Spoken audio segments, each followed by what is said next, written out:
Good morning mga tiyay. Ayan na, nakaready na lahat mga tiyaying. Ang aming grupo mga tiyay. May ano na naman tayo ngayon kasi mga tiyaying. Last dinner namin mamaya. So, super excited mga tiyay, ang mga dagway Super excited talaga mga tiyay kaming apat dahil excited kami sa yung mga tiyay, yung dinner namin sa Toshi. Kaya yun kahit dito mga tiyay, para kami mga bata dito sa parking lot. Kasi malapit na yung port dito mga tiyay, sa Asiatic. Para mga bata kami dito. Kasi ang ang lapad ng kanilang parking lot at mga ilang din kayo mo. Almost 1 hour din kami dito mga tiyay. Picture ng picture dito sa harapan ng Ferris wheel. Sobrang ganda. Sobrang ganda ng Ferris wheel mga tiyay. Laki. Walang ganitong kalaki na Ferris wheel dito ata dito sa amin. Pero buong Pilipinas siguro mayroon. Ayan. Hayaan nyo na lang yung mga picture namin mga tiyay na yung video ko na hindi maganda ang pagkakuha di banda dito mga tiyay kasi iwara-wara ko mga tiyay ang aking mga tiyay, yung aking phone dahil picture taking talaga kami dito mga tiyay. Hayaan na lang natin ganyan tingnan mo na ayan na, naka-selfie stick na tayo dyan mga tiyay. Hinabaan ko ang stick ko para malawak ang makita sa mga video mga tiyay. Ayan magkaka-stiffnik ako nito mga tiyay. Itong itong mga videos na ito. Yan. Matagal-tagal din akong parang basta parang mga bata lang kami dyan na naglalaro sa plaza. Yun ang feeling namin. Kasi super excited mga tiyay. Super talaga excited mga tiyay.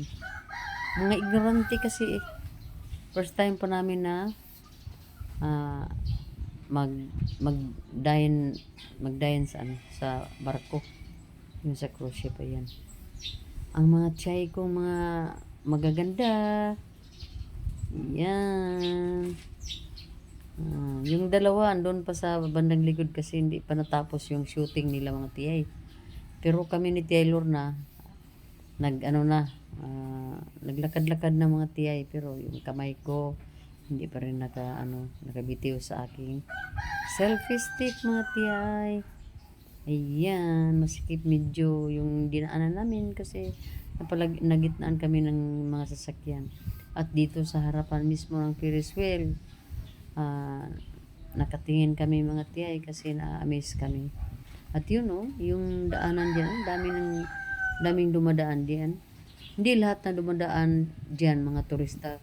Kasi may mga local din na mga tao na dito sa Thailand na pumupunta talaga dito kasi ang dami talagang mga kainan dito sa lugar na ito mga tiyay. Yan. Yan po mga tiyay. May mga pagkain, may mga bread. Yan, may mga basta dito pa kami sa kita pa rin namin yung Ferris wheel mga tiyay. Sobrang laki talaga sobrang laki talaga ng Ferris wheel. Ayan, palakad-lakad lang tayo kasi yon parang batang inosente mga tiyay. Parang mga turistang ignorante mga tiyay. Ayan. Hindi nagsawa sa mga tiyay sa kalalakad at pagbibidyo mga tiyay. Yun, parang wala lang. Pero yung utak at mata, laging tumitingin sa kasi baka maligaw tayo mga tiyay. Paano na lang yung natin, maligaw tayo. Wala kaming niyan. Wala kaming internet. Hindi kami gumagamit na lang ng internet sa panahon Yun mga tiyaying, video ng video, picture ng picture lang kami dito. Ayan, diyan sa loob, dami talagang mga tables and chairs. Kasi yung iba, kumakain diyan. Parang food court ang dating ba? Yun, oh. Yan. Gusto mo ng mga matamis ay marami. Pero kami, go straight lang kami niyan mga tiyaying. Go straight lang kami niyan. Kasi, ang ano namin, ang puntarya namin ay yung port. At dito nadaanan na naman namin parang emporium. Parang emporium ang dating dito mga chay. Left and right, daming mga souvenirs. Yan. Yun, magkapatid yung dalawa. Yung nakaputi. Kasi kami nakaputi kami lahat. Yan mga tiyay. Yan oh. Yan, ganda ng ano dyan. May maraming nakasabit na mga hanging plants. At ayun na mga tiyaying. Sobrang excited na kami kasi andito na talaga kami sa tabi ng dagat sa harapan ng port. Dito na talaga kami. Dito na bagsak na dito lahat ng mga turista. Dito na nag-aantay ng kanilang mga cruise ship. Oh. Hindi naman kami ignorante sa barko, no? Kasi nakasakay naman kami ng mga barko din dito sa atin. Sa Pinas, mga tiyaying. Pero iba yung tinatawag na cruise ship. Hindi ko akalain na maranasan namin yun kasi first time. Ewan ko, parang kaming apat ata. First time. Iba yung passenger ship. Iba rin yung cruise ship. Yan mga tiya, yun talaga ang nasa isip ko, no? Parang di ko maisip ba na kaya pala natin pag-ipunan yung ganitong travel. Kasi hindi naman masyado mahal. Yung sa kanila, yung tatlong kasamahan ko, kukunti lang binayaran nila. Mga 22K ata. Yung sa akin is 27 ata yung sa akin. Yun ang tour guide naming driver, oh. Todo guide sa amin. Todo alaga din sa amin mga tiyaying. Ayan. Kahit may instruction yung driver, ako ay palipat-lipat pa rin ng pwesto kasi pakay ko mga tiyaying ay yung more videos pa na makukuha ko dito banda mga tiyay. Ayan. Ito oh. Ito napakagandang barko ito mga tiyay. Ito. Nagtaka ako. Nang dumating kami dyan hanggang umuwi kami mga tiyay, dyan lang siya. Parang naging dekorasyon lang siya dyan. Ewan ko kung ano ba siya. Sa pagtawag mga tiyay. Yung mag takbo ba o lumayag ba sa pagtawag niya. Ano bang mag-navigate siya mga tiyay? Hindi ko alam. Basta kay maganda siya diyan. Diyan ako palagi sa medyo malapit sa kanya. Kasi alam mo naman si tiyaying ninyo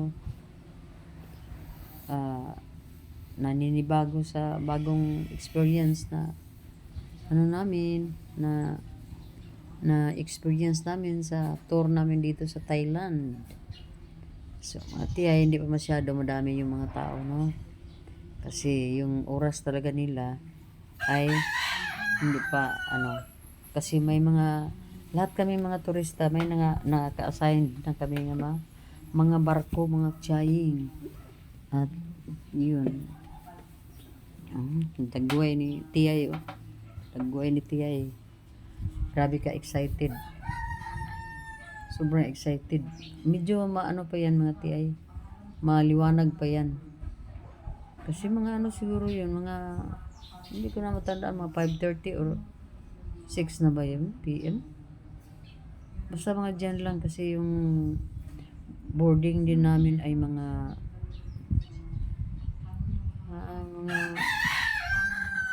7:30 ata or 7:30 mga ganun. So yan, hindi ako naiinip. Asiatic yung dito sa port nila, harapan ng port nila. Daming mga resto bar, daming kumakanta, daming kumakain din sa paligid mga tiyay. Itong mga tao na makikita mo dito mga tiyay, hindi lahat yan aakyat sa barko. Yung iba dito lang sa mga resto bars na nakapaligid sa harapan ng port dito mga tiyay. Ayan, nakaupo ako diyan mga tiyay, parang angkla. Parang angkla yan na forma ng ano ng kahoy. Diyan ako nakaupo kasi napapagod din naman si tiyaying. Napapagod yan sa kalalakad. Pero ang kamay, tingnan mo yung kamay mga tiyay. Always yan always yan nakahawak sa sa stick. Ay, nako di anak mga tiyaying. Ignoy talaga. Ayan si Tia Luna. Yan. Pag tumabi ako sa kanila yun, magpipicture kami. Pag lumayo ako yan, kumukuha ako ng mga video. Nag-a-angle talaga ako mga tiyay. Hinahanap-hanap ko yung angle na makita ko silang lahat para kaming apat ay andyan talaga present sa mga videos namin. Every time na mag-a-upload ako ng isang video. Yun mga tiyaying. Ang purple na kulay ng barko. Yun. Yung napakaganda ng cruise ship na yun mga tiyay. Super ganda talaga. Ang akala ko, yun ang sa amin. Yun pala ay hindi. Iba ang ano niyan. Iba din ang barko namin na ginagamit mga tiyay. O sinasakyan mga tiyay. White Orchid ang yung sa amin. At ito ay sa iba mas una sila. Ayan mga tiyay, balik na naman ako sa barko na parang ano lang dito, decoration. Pero naglalayag ata ito mga tiyay. Hindi ko lang masyado alam. Sa isip ko lang mga tiyaying. Yun. Purple ang kanilang kulay ng kanilang lights. Kasi napansin ko iba't ibang kulay ng mga barko ang nandito mga tiyaying. So ito is purple. Purple ba to? Purple. Yun, super peaceful ang kanilang lugar, ang kanilang ang ambience ng shore, dagat. Ito naman ay simpleng cruise ship. Simpleng cruise ship lang yan siya mga tiyay. Oo. Nagkita ko talaga yan. Magbaba yan ng mga pasahero. Tapos na yan ng iikot nila yung mga pasahero nila. Kasi sa ko mga 2 hours ang niyan. Maglalayag yan ng 2 hours mga tiyay. Andyan na sila sa harapan ng port at ready na silang bababa. Ganyan talaga. At may parating na naman na isang cruise ship. May bababa at may darating na naman na magkarga ng mga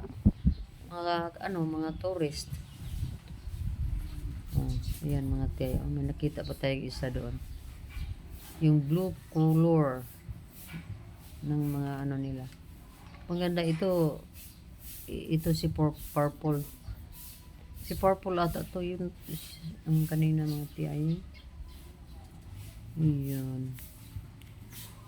So, wala tayong pinagsisihan sa ating paglalakbay dito sa lugar nila.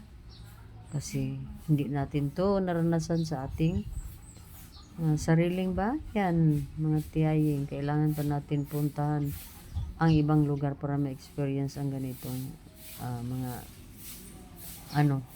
experience sa buhay din. Diba? Dagdag tayo ng experience mga tiyay. Dagdag tayo ng memories mga tiyay. Kasi walang rewind ang life. Yun. Walang rewind talaga. Tuloy-tuloy lang ang forward lang tayo ng forward mga tiyay. Walang backward. Yung journey ba, ibig kong sabihin mga tiyay, yung journey ng buhay, walang backward. Forward ng forward tayo mga tiyay. Yun, dumadami na talaga yung mga tao mga tiyay. Kaya kita naman natin na dadatingan na yung mga tao. Nakapila ata ni sila. Yan. May mga pumasok na naman. At kami ay nag-aantay pa rin sa amin na makarating yung white orchid. At ako ay patuloy pa rin naman nagbibideo mga tiyaying. Sobrang exciting ang aming pagpunta dito mga tiyay. Dagat pa lang at mga barko na dumadaan at dumating yung nakikita namin. Mga iba't ibang kulay ng mga lights ng mga barko, yun ang namin dito mga tiyay. Yun. At alam niyo ba mga tiyaying na kami ay kahit na yung mga kasamahan ko, hindi talaga kami nagsawa dito mga tiyay. Wala talaga kami pinag-anuhan dito mga tiyay. Super, kami talaga, yung, yung satisfied kami sa aming mga dito, lakwatsa dito sa Thailand. You know, peaceful, super peaceful ang ambience. May mga high-rise buildings diya mga tiyay. Aywan ko, hindi ko talaga maano mga tiyay. Kasi basta hindi ko describe kung yung mga barko paano sila umikot. Kasi gabi na rin yung namin, at doon sa loob nagkasiyahan na kami. Pagpasok namin diyan, iba na ang nasa isip namin. Nakaharap na kami sa mga utensils ng mga tiyay. Ito may bago na namang dumating mga tiyay blue din ang kulay ng kanilang lights, at ang daming mga passengers, mga diners na nandiyan. Siguro ibababa na naman nila yung mga tao dito, mga tiyay at tiyoy. Yan Tin Chai Cruise. Yun, maganda yan sa personal mga tiyay.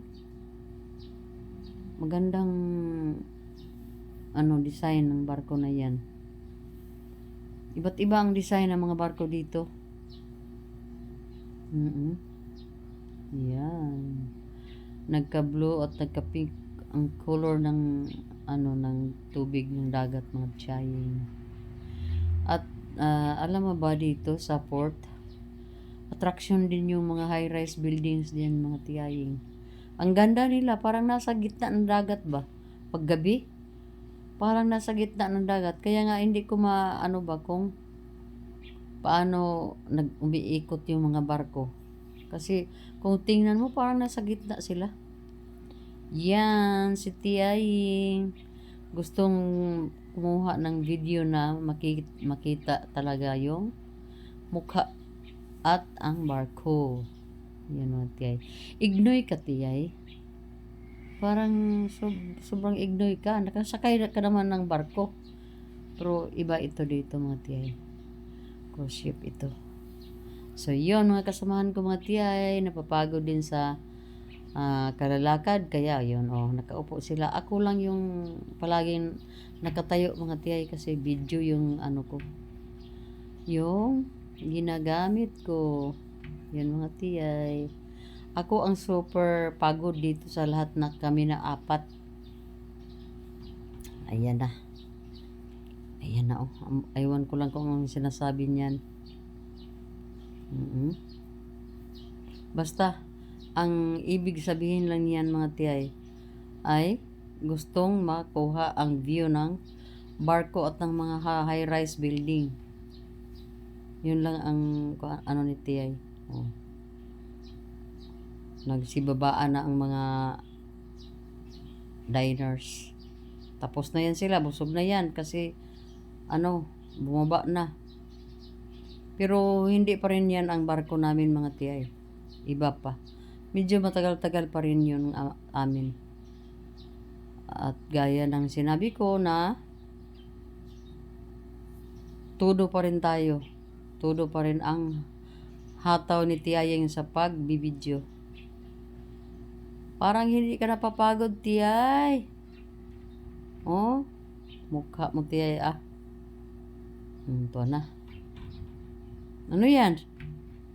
Parang may may tinapon na ano, sapat kung sa Ilonggo pa. Ayan na ang isang si Chow Praya Princess. Oh, yan. Wala na. Mga crow na lang ang naiwan doon. Ano, aalis din naman yan pagkatapos pumarada doon sa pwesto na kung saan sila ay nagpe-prepare na naman ng bago nilang bago nila paakyatin yung mga tao diyan.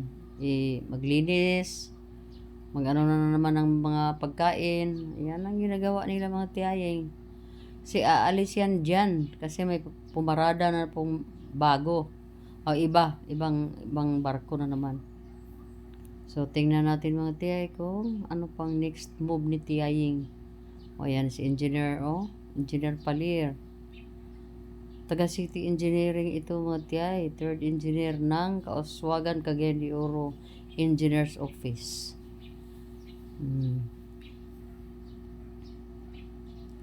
Yan. Wow.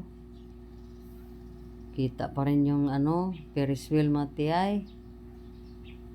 Kita pa rin talaga yung mga Ferris wheel. Itong pagbibidyo ko mga Tiyay, parang straight talaga ito. Hindi ito naputol-putol mga Tiyay. Itong ko. Yung nandito na ako sa port. Oh, tingnan mo. Ganyan ako pag may stress na, pag mapapagod na mga Tiyay. Hatak ng hatak sa buhok. Basta may stress na po ako. Oh, tingnan mo. Kasi nainitan na, napapagod na, nauuhaw na. Kasi hindi ako uminom ng tubig niyan.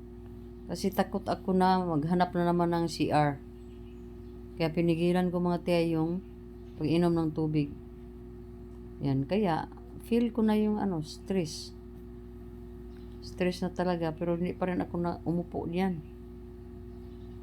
Tingnan mong dagway ng Tiyayeng, oh.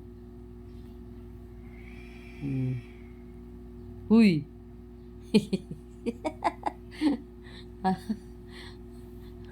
Laag pa more. Yan ang Laag 2024. Ay, naku, Tiyay. Kung dito tayo sa Pilipinas, dito ako sa bahay mga Tiyay, pag gabi na, tinatanggal ko na yung antipara ko. Pero dyan, di pwede. Gusto ko na nga ang tanggalin, pero ay, nakakasilaw yung mga mga ilaw diyan mga Tiyay. Sobrang daming ilaw talaga, parang daytime sa sa liwanag. Yan na yan sila, mga kasamahan ko yan. At yung namin, yung driver namin, todo hanap sa amin kung saan kami mag line up